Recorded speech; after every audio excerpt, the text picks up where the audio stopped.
Without objection.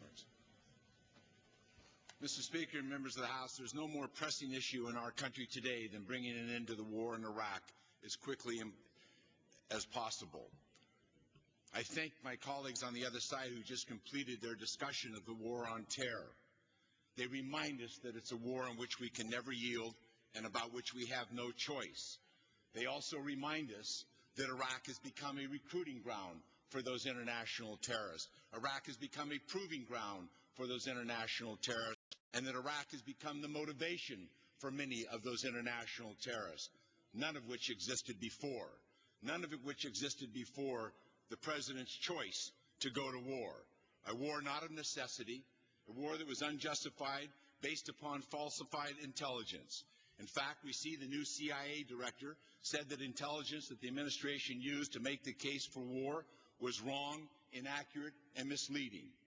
There was no weapons of mass destruction in Iraq, and there was no connection between 9/11 and Saddam Hussein. The administration used fear to scare this country into war based upon those lies. He refused to properly prepare for the war and its aftermath. And now our soldiers, our families, our nation are paying an enormous price for this president's tragic blunder. 2,500 American soldiers, we are informed today, have died in Iraq. 19,000 American soldiers have been wounded, many of them missing limbs and other very serious, debilitating injuries that will be with them the rest of their lives. The war has cost almost $500 billion in taxpayer money, and America's international reputation and respect in the world has been severely damaged. The president often says that he makes decisions about the future of Iraq based upon what the generals say. But when the time to listen to the generals prior to Iraq, the president refused to listen to them. He refused to listen to them when they questioned the force structure that was available to us to go into Iraq at that time. But he went anyway. He refused to listen to them when questions were raised about the day after you seized Baghdad. What we now see was massive national chaos for which our soldiers were not trained, not given any instructions on how to deal with, and certainly didn't have sufficient numbers to deal with. He sent the troops in to that war with that poor planning, that poor structure, and that poor understanding of what would take place afterwards. American public had to witness soldiers being forced to buy their own body armor or have their families buy it because we didn't have a proper supply prior to going into that war. Men and women were sent into battle with unarmored old Humvees that were used for flood control in the California rivers before they showed up in Iraq.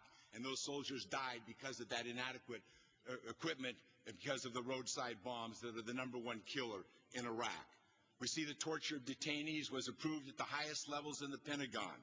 And this is, again, has led to an undermining of our position in the world, our moral position in the war in Iraq and the war against terrorism. This is a policy of historic proportions, a blunder of historic proportions by this president.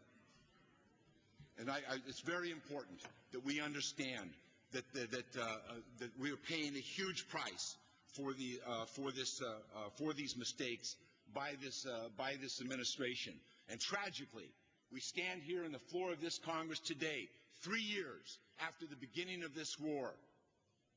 But for 3 years, questions were not raised in this Congress about that force structure, about that preparedness, about the detainee policy, about these actions that have so severely undermined us. And yes, we saw the taking of Sakhawi. And what do we have there?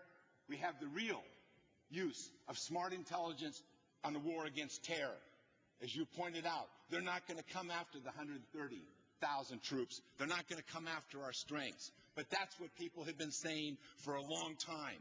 That's what people have been writing about at the military schools, about the networking of terrorism and how you had to go after it. And we went after it exactly the wrong way, in exactly the same way of people who made these historic blunders throughout history when confronting this kind of force. Yes, we should provide the special ops. Yes, we should provide the surveillance. Yes, we should provide the intelligence, and we should work. Here we saw, once the Jordanians were insulted enough by the attacks on their land, they put their intelligence sources to work, combined with ours, and Sakhawi was run down. And we provided the 500-pound bombs. We provided the special ops. I'm sorry.